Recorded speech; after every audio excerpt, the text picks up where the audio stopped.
ആന്ധ്രാപ്രദേശ് നന്ദ്യാൽ ജില്ലയിൽ കർണൂൽ പട്ടണത്തിൽ നിന്നും 179 കിലോമീറ്റർ മാറി നല്ലമല മലനിരകളിൽ സ്ഥിതി ചെയ്യുന്ന അതിപുരാതനമായ ശിവക്ഷേത്രമാണ് ശ്രീശൈലം മല്ലികാർജുന ക്ഷേത്രം. ഇന്ത്യയിലെ തന്നെ ഏറ്റവും പുരാതനമായ ക്ഷേത്രങ്ങളിലൊന്നായ ഈ ക്ഷേത്രം ആദ്യമായി പരാമർശിക്കപ്പെടുന്നത് വസിഷ്ഠപുത്ര പുലുമാവി രാജാവിൻ്റെ 1-ാം നൂറ്റാണ്ടിലെ ശിലാലിഖിതത്തിലാണ്. ഒരിക്കൽ ശ്രീഗിരി എന്നും അറിയപ്പെട്ടിരുന്ന ഇവിടത്തെ പ്രതിഷ്ഠ 12 ജ്യോതിർലിംഗങ്ങളിൽ ഒന്നാണ്. ഈ ക്ഷേത്രത്തിൻ്റെ ഏറ്റവും വലിയ പ്രത്യേകത ക്ഷേത്ര പരിസരത്ത് ഭ്രമരാംബ ക്ഷേത്രം കൂടി സ്ഥിതി ചെയ്യുന്നു എന്നതാണ്. ഇന്ത്യയിലെ ശക്തിപീഠങ്ങളിൽ ഒന്നായാണ് ഭ്രമരാംബ ക്ഷേത്രം പരിഗണിക്കപ്പെടുന്നത്. അതുകൊണ്ട് തന്നെ ശാക്തേയാരാധനയിലും ഈ ക്ഷേത്രത്തിന് വലിയ പങ്കുണ്ട്. ഈ ക്ഷേത്രത്തെ സംബന്ധിച്ച് നിരവധി ഐതിഹ്യങ്ങളുണ്ട്. സിലാദ മഹർഷിയുടെ പുത്രനായ പർവ്വതൻ ശിവനെ പ്രത്യക്ഷപ്പെടുത്താനായി ഇവിടെ തപസ് ചെയ്തു എന്നും തപസ്സിൽ സംപ്രീതനായ ഭഗവാൻ പർവ്വതൻ്റെ മുന്നിൽ പ്രത്യക്ഷപ്പെട്ടു എന്നുമാണ് അതിലൊന്ന്. ഭഗവാനോട് ഒരു വരം മാത്രമേ പർവ്വതന് ആവശ്യപ്പെടാനുണ്ടായിരുന്നുള്ളൂ. തൻ്റെ ശരീരം ഒരു പർവ്വതമായി മാറണമെന്നും അതിൻ്റെ ഏറ്റവും ഉയരമുള്ള ശൃംഗത്തിൽ ഭഗവാൻ ഉപവിഷ്ടനാകണമെന്നുമായിരുന്നു അത്. കൂടാതെ അവിടെ പുണ്യ ജലസ്രോതസ്സുകൾ ഉണ്ടാകണമെന്നും എല്ലാ ദേവകളുടെയും സാന്നിധ്യം ഉണ്ടാകണമെന്നും ഭഗവാനോട് അദ്ദേഹം ആവശ്യപ്പെട്ടു. ശിവഭഗവാൻ പ്രസ്തുത വരം നൽകിയെന്നും അങ്ങനെയാണ് ഈ മലനിരകളും ശിവസാന്നിധ്യവും ഉണ്ടായത് എന്നുമാണ് ഒരു ഐതിഹ്യം.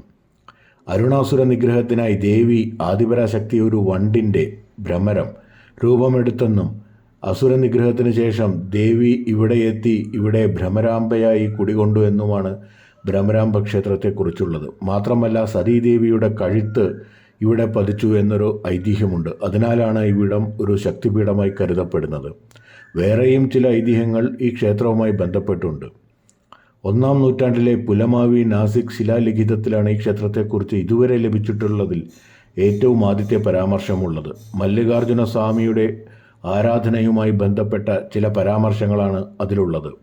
AD 248 AD 575 ഇടയിൽ ഈ ക്ഷേത്രം പല്ലവ രാജവംശത്തിന് കീഴിലായിരുന്നു എന്ന് കടാമ്പ ശാന്തിവർമ്മയുടെ തെലഗുണ്ട ശിലാലിഖിതം വ്യക്തമാക്കുന്നു. പിന്നീട് ചാലൂക്യന്മാരും കാകതീയന്മാരും വിജയനഗര ചക്രവർത്തിമാരുമൊക്കെ ഈ ക്ഷേത്രത്തിന് നിരവധി സംഭാവനകൾ നൽകിയിട്ടുണ്ട്. ഛത്രപതി ശിവജിയും ഈ ക്ഷേത്രം സന്ദർശിച്ചതായി രേഖകളുണ്ട്. ക്ഷേത്രത്തിൻ്റെ വടക്കേ ഗോപുരം നിർമ്മിക്കുന്നതിൽ ശിവജി വലിയൊരു പങ്ക് വഹിച്ചതായും പറയപ്പെടുന്നു.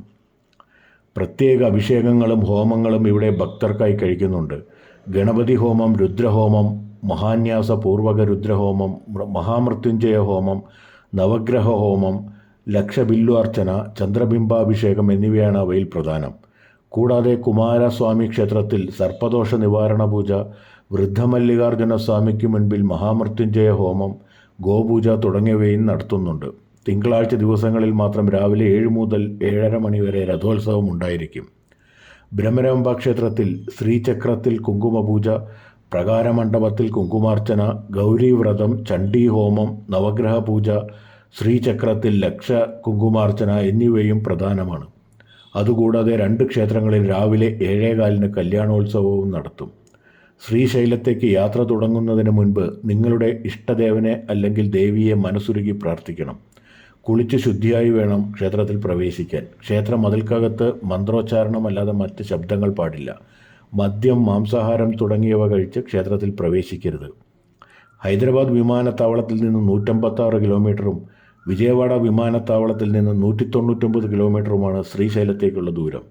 അവിടങ്ങളിൽ നിന്നും റോഡ് മാർഗം ഇവിടെ എത്തിച്ചേരാവുന്നതാണ്. ഏറ്റവും അടുത്ത റെയിൽവേ സ്റ്റേഷൻ ശ്രീശൈലമാണ്. ആന്ധ്രാപ്രദേശിലെയും തെലങ്കാനയിലെയും എല്ലാ സ്റ്റേഷനുകളിൽ നിന്നും ഇവിടേക്ക് ട്രെയിനുകളുണ്ട്. ഈ 2 സംസ്ഥാനങ്ങളിലെയും പ്രധാന നഗരങ്ങളിൽ നിന്നെല്ലാം ഇവിടേക്ക് ബസ് സർവീസുമുണ്ട്.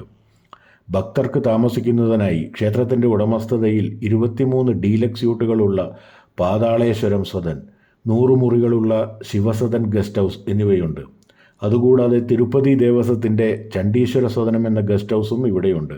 അതുകൂടാതെ ക്ഷേത്രത്തിൻ്റെ ഉടമസ്ഥതയിൽ തന്നെ ഗംഗാ സദൻ, ഗൗരി സദൻ എന്നീ 2 ആധുനിക ഹോട്ടലുകളുമുണ്ട്.